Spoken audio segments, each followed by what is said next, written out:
Ramayana, an inspiring epic of India. Part 2, Ayodhya. If you haven't watched our first part, go to our YouTube channel to check it out. Having ruled the kingdom for about 60,000 years, King Dasharath felt it was time to retire. After consulting all the great sages and ministers, he very happily announced the coronation of Rama. He had no doubt that Rama was the right heir. The whole kingdom took a festive mood. Flags and festoons were hung up. Homes and streets were decorated in beautiful colors.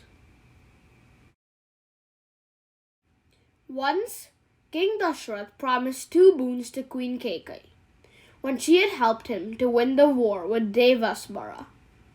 Kekai had said that she would ask for the boons when she wanted them.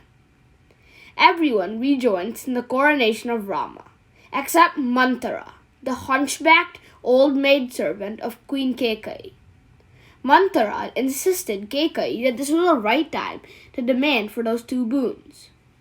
Manthara poisoned Queen Kekai's mind to send Rama to exile for 14 years and to crown her son Bharat as the king of Ayodhya. When Dasharath came to meet Kekai, she asked for her 2 boons. Dasharath felt as if a thunderbolt had struck him. He tried to remind Kekai of her deep love for Rama, but Kekai would not budge. Dasharath became absolutely helpless. He has to keep his promise to Kekai and granted her the 2 boons. When summoned and informed about the change in the coronation, Rama, without any tinge of disappointment, agreed to leave the kingdom and live in the forest for 14 years. Sita and Lakshman insisted to accompany Rama. All 3 of them left the kingdom. They reached the banks of the river Ganga on the chariot. Rama's friend Guha offered his services to row them in his boat across the river. On reaching the other side of the river, Rama, Sita, and Lakshman met sage Bharatvaja, who suggested that they may stay in Chitrakoot. Lakshman built a small cottage and they started living there. Meanwhile, Sumanthara, who had dropped Rama at the Ganga, returned to Ayodhya.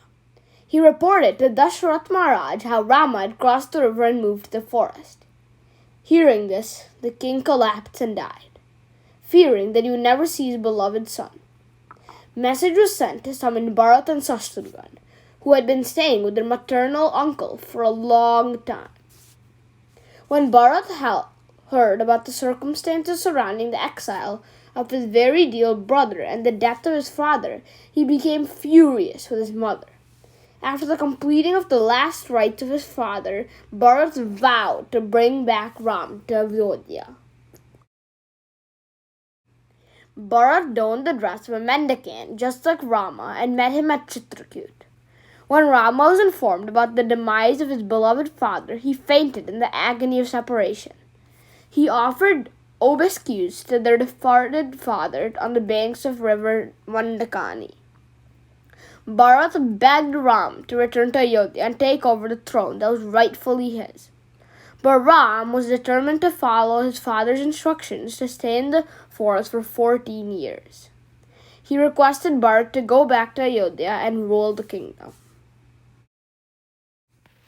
Bharat carried the sandals as advised by sage Vasistha. He placed the sandals respectfully on his head and returned to Ayodhya. He placed them on the royal throne.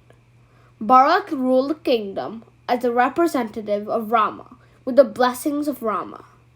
He lived in a little hut on the border of his kingdom, just like a mendicant. Rama now felt like moving to the hermitage of Atri Muni. So they left Chitrakoot and reached Atra Muni's ashram. There, Sita met Anushya, a great ascetic lady with great humility.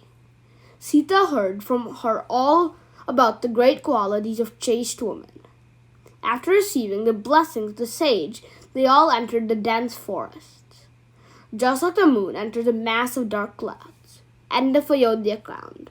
Stay tuned for part 3.